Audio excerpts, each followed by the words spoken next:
1장 5절 또 읽습니다. 그들이 차례대로 잔치를 끝내면 욥이 그들을 불러다가 성결하게 하되 아침에 일어나서 그들의 명수대로 번제를 드렸으니 이는 욥이 말하기를 혹시 내 아들들이 죄를 범하여 마음으로 하나님을 욕되게 하였을까 함이라. 욥의 행위가 항상 이러하였더라. 아멘. 제가 제일 좋아한다고 해야 할까? 아니면 제가 제일로 지향을 하는 것이라고 말을 해야 하는지, 아니면 제일 되고 싶은 어떤 상태라고 말을 해야 될까? 바로 그것은 한결이라는 단어입니다. 한결같은 사람이 되고 싶었는데 아무리 봐도 나는 한결과는 거리가 먼 사람인 것 같은 생각이 듭니다. 또 그렇게 살고 싶어도 연약해진 몸뚱아리로는 또 그것이 쉽지 않음이 발견이 됩니다. 태산같이 쌓여있는 저의 일들 앞에 정말이지 무엇부터 해야 될지 중심을 못 잡는, 일머리가 없는 사람도 아닌데 이건 도무지 일머리는 아무것도 모르는 사람이 하는 것처럼 답이 없습니다. 저의 한계임을 느낍니다. 어제 제가 인용한 영성의 길이라는 책에서 예수님과 말씀 외에는 이외에는 관심을 두어서는 안 된다고 한 그 부분이 마음에 걸리던데, 그것은 제가 예수님과 말씀 위에의 것이 너무 많이 보이기 때문이 아닐까 그런 생각이 듭니다. 저 안에 사업을 했었던 근성이 남아서 그럴까? 아니면 세상적인 방법이 저 안에 너무 익숙해져 있기 때문일까? 철칙을 정하고 나가지만은 아직도 마음에 많은 동요는 일어나는 것 같습니다. 하나님 앞에 뜻을 정한다는 것은 쉬운데 그것을 행동으로 옮겨간다는 것은 참 쉽지가 않은 일이고, 또 정한 그것을 하나님 앞에 한결같이 나아가는 것은 더더욱 힘들다는 것이 느껴지는 것입니다. 오늘 본문 이 5절 끝부분에 보면 욥의 행위가 항상 이러하였더라, 이 말씀 앞에 저는 그저께부터 마음이 끌렸습니다. 이 문맥을 가지고 글을 적어야 되겠다는 생각이 들었습니다. 전에는 우리 성도님들에게 제가 여러 번 말씀을 드렸는데 어떤 주제를 가지고 글을 적으라면 저는 잘 못 적는 사람인데 요즘은 또 다른 은혜가 주어진 것인지 어떤 주제를 정하고 글을 적게도 하시는 것입니다.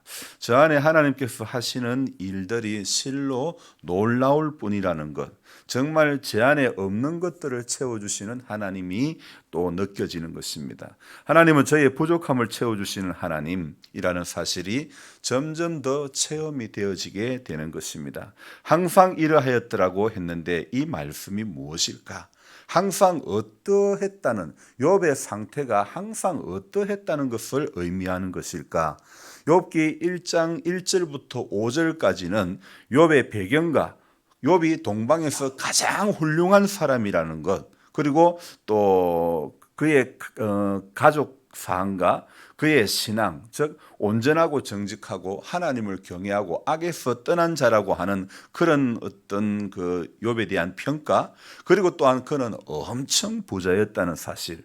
사실 그는 10명의 자녀들 생일 때마다 번제를 드렸던 아버지, 그래야 그들을 정결하게 하는 그런 신앙이 좋은 아버지, 10명의 자녀들에게 전부 그랬듯이 이 아버지의 성품은 자녀들을 향한 신앙관이 참으로 철저했던 아버지인 것 같습니다. 그러니까 요즘 부모님들은 자녀들이 하나님을 몰라도 그냥 그렇게 많이 안타까워하지는 않은 것 같은데, 욥이라는 사람은 자녀들이 세속화되지 않고 하나님 앞에 범죄하지 않게 되기를 늘 염두에 두고 살았던 아버지가 바로 욥이 아닐까 싶습니다.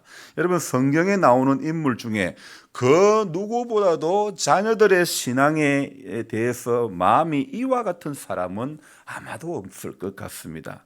욥이 온전하고 정직하고 하나님을 경외하는 것, 아마 욥은 이 부분이 습관이 된 것 같습니다. 온전하고 정직하고 하나님을 경외하는 것이 습관이 되고 또 자신만 그렇게 습관이 된 어떤 성결의 삶이 아니라 자녀들의 삶, 자녀들의 신앙까지도 욥은 그렇게 이 1장 5절에 미루어 볼 때 열 자녀들의 말과 행동까지도 영적으로 아주 민감하게 생각하는, 그래서 아버지로서 성결된 삶을 또 자녀로서 성결된 삶을 살기를 소망하는 그런 아버지였음이 이 1장 5절에서 발견되어집니다. 여러분, 아이들을 키워보면 집에서 욕을 하나도 안 가르쳤는데도 어디서 배워왔는지 욕은 기가 막히게 잘합니다. 김수미 씨 정도는 아니더라도 제법 찰진 욕들도 지들 사이에는 매력이라고 느껴졌던지 제법 잘합니다. 사실은 저도 좀 그랬습니다. 침도 좀 뱉어보고 담배꽁초도 좀 날려보고 그랬던 시절이 있었습니다. 그때는 그게 멋있어 보였던 모양입니다. 위치 이동 놀이도 저도 좀 제법 했습니다. 아이고 부끄러워라. 어쨌든 아버지로서 혹시 있을지 모르는 자녀들의 영적 나태함과 불미스러운 일들이 일어나지 않도록 미리 아이들 한 사람 한 사람을 대상으로 하나님 앞에 번제를 드렸던 아버지입니다. 자녀들의 신앙관에 대해서는 정말 철저했던 아버지였죠. 자기 자신뿐만 아니라 온 가족이 하나님 앞에 죄짓지 않도록 성찰하는 삶을 살았던 아버지로서와 또 번제를 드렸다는 말로서 보아서 아마도 제사장 역할까지 감당했던 정말 한결같은 아버지였지 않았나, 이런 평가를 해볼 수 있습니다. 여러분, 우리가 보통은 한 사람을 평가하는 기준은 그 사람의 성품이나 그 사람의 인간관계 그리고 그가 살면서 이루은 어떤 성과들을 고려하기 마련인데, 성경은 사람에 대한 평가를 어떻게 말하고 있느냐, 하나님의 기준에서 그가 얼마나 경건하게 살았는지 그것을 다른 어떤 것보다 중요하게 여긴다는 것입니다. 하나님 앞에서 한 사람이 얼마나 경건하게 살았는가, 성경이 사람을 평가하는 기준은 바로 그것인 줄 믿습니다. 죄에 대하여 예민하게 반응하여 죄짓지 않기를 노력하는 아버지, 이 욥의 모습이 하나님 보시기에 참으로 좋았던 것 같습니다. 그래서 욥의 행위가 항상 이러했다는 말은요, 다른 말로 하면 죄짓지 않기를 노력했던 아버지, 이런 뜻으로 또 자신도 그랬지만은 자신의 자녀들까지도 죄짓지 않기를 위해서 항상 노력했던 아버지라고 보면 될 것 같습니다. 같은 아버지의 길을 걸어가는 내 자신을 어떤가 생각을 해보았습니다. 알고도 짓고 모르고도 짓고 죄 속에 있으면서도 깨닫지 못하며 무지함까지 가득 갖추고 있으니 저 자신이야말로 참으로 죄에 대해서 둔감한 그런 아버지인 것 같습니다. 거룩한 습관이 몸에 배어 자녀들에게 본이 되는 그런 삶을 살아야 하는데, 누구처럼 동방에서 가장 훌륭한 사람은 못 되어도 자녀들이 죄를 지어 하나님을 욕되게 하지 않도록 예배와 교육과 경건과 또 훈련에 온 힘을 다 쏟은 이 아버지의 신앙, 죄 많은 허물 많은 저에게는 참 모델이 되는 아버지임에는 틀림이 없습니다. 욥이 번제를 드린 이유는 혹시 하나님을 욕되게 할까였죠.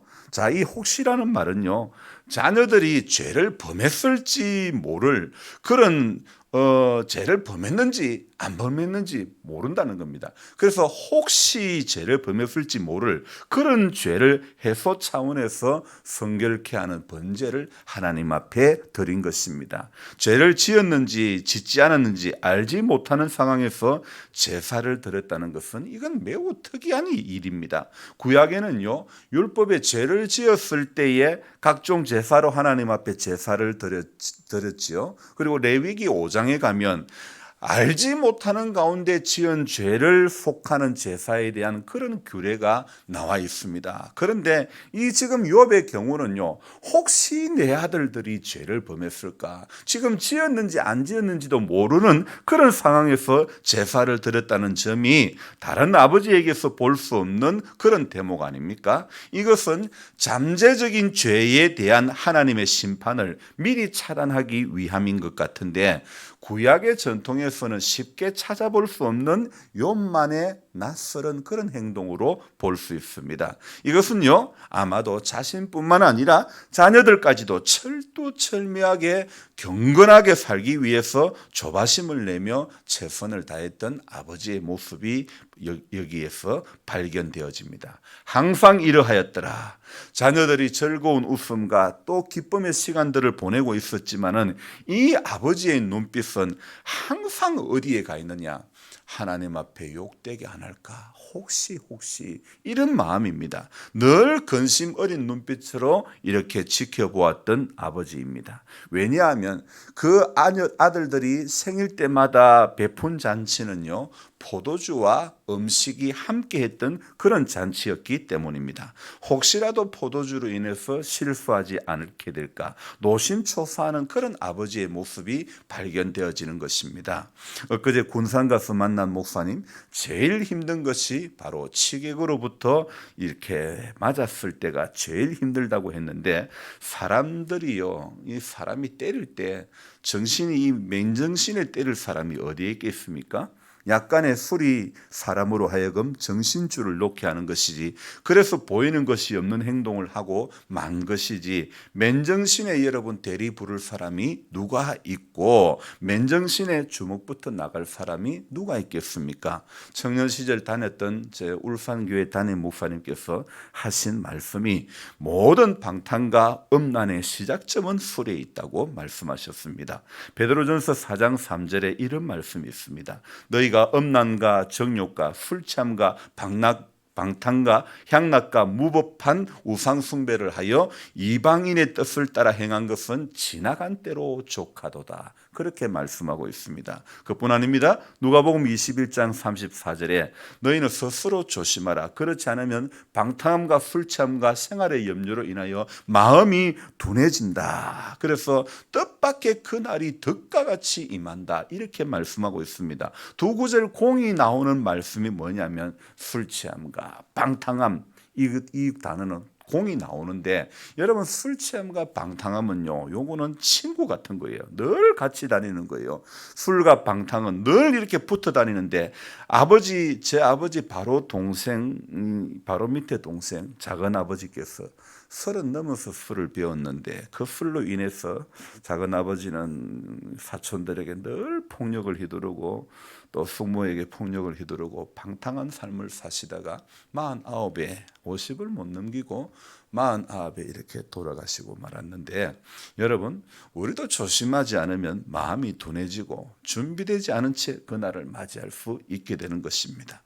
그래서 우리 주님의 재림을 기다리는 성도들은요, 가장 조심해야 될 게 방탕함과 술취함, 여러분 생활의 염려, 이런 것들이 여러분 우리가 늘 조심해야 되는 겁니다. 누구라도 안 걸릴 사람이 어디 있습니까?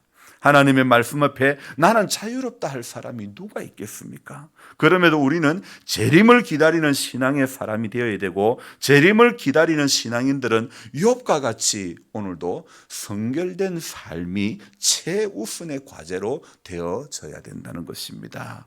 욥의 행위가 항상 이러했다, 이 말은 결론적으로 어떻게 말씀을 드릴 수 있냐면, 욥은 항상 성결한 삶을 살기 위해 애썼더라, 이렇게 해석을 하면 될 것 같습니다. 욥과 같이 온전한 믿음을 가지고 하나님 앞에 인정된 신앙인으로 기억되는 그런 여러분의 남은 인생의 여정들이 되시기를 주님의 이름으로 부탁드립니다.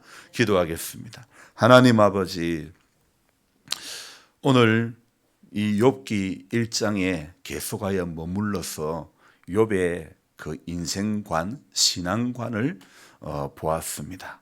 욥의 행위가 항상 이러하였더라.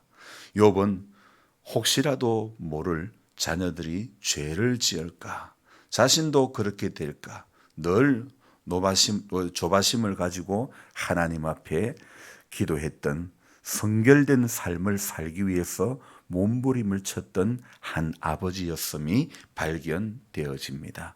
주님, 욥의 모습을 보면서 저는 이번에 제 자신을 돌아보지 않을 수가 없었습니다.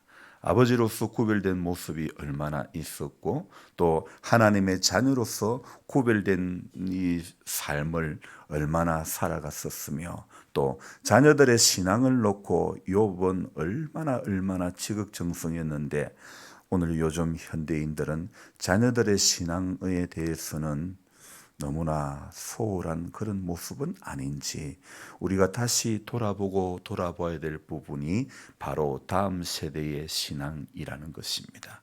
주님, 주 예수를 믿으라. 그러면 너와 내 가정이 구원을 얻으리라. 말씀에 기록된 대로 우리와 우리 가정이 구원을 얻어야 될 터인데 사랑하는 자녀들이 예수밖에 믿음밖에 은혜밖에 살고 있는데 욥의 행위는 항상 이러했는데 우리의 행위는 항상 어떠한지 나는 아버지로서 어떤 행위로 살아가고 있는지 욥과 같은 자녀들이 성결된 삶을 살기 위해서 번제를 드리는 아버지인가 어머니인가 돌아보지 않을 수가 없습니다. 주님, 내 앞의 문제뿐만 아니라 자녀들의 앞에 모든 문제까지도 늘 하나님 앞에 염려하며 하나님 앞에 기도하며 제사를 드렸던 이 욥의 모습은 우리가 이 시대에 본받아야 될 아버지의 모습, 부모의 모습이 아닌가 싶습니다. 주님, 우리도 다시 이 욥의 이 모습이 우리 안에 정말 성결을 인생의 최우선의 삶의 과제로 삼고 주님 앞에 나아가는 우리들 되어지게 하여 주옵소서. 물론 우리 힘으로 될 수가 없습니다. 우리 힘으로 되는 것은 아무것도 없습니다. 하나님의 붙드심의 은총이 우리를 붙들어주지 않으면 오늘 우리로서는 할 수 있는 것이 하나도 없음을 고백하오며 주님의 함께하심, 붙드심, 에베네셀의 은혜, 여호와 이레의 은혜, 임마누엘의 은혜가 오늘도 우리 모두에게 임하기를 소망합니다. 주님, 이날도 주일을 준비하는 하루가 되어지기를 원합니다. 몸과 마음이 성결케 되기를 원합니다. 생각이 분주한 가운데 이끌려 살지 않기를 원합니다. 주님, 오늘도 사모하는 마음으로 주일을 준비하는 마음이 강단에 서는 사람이나 또 함께하는 모든 사람에게 우리 모든 성도님들에게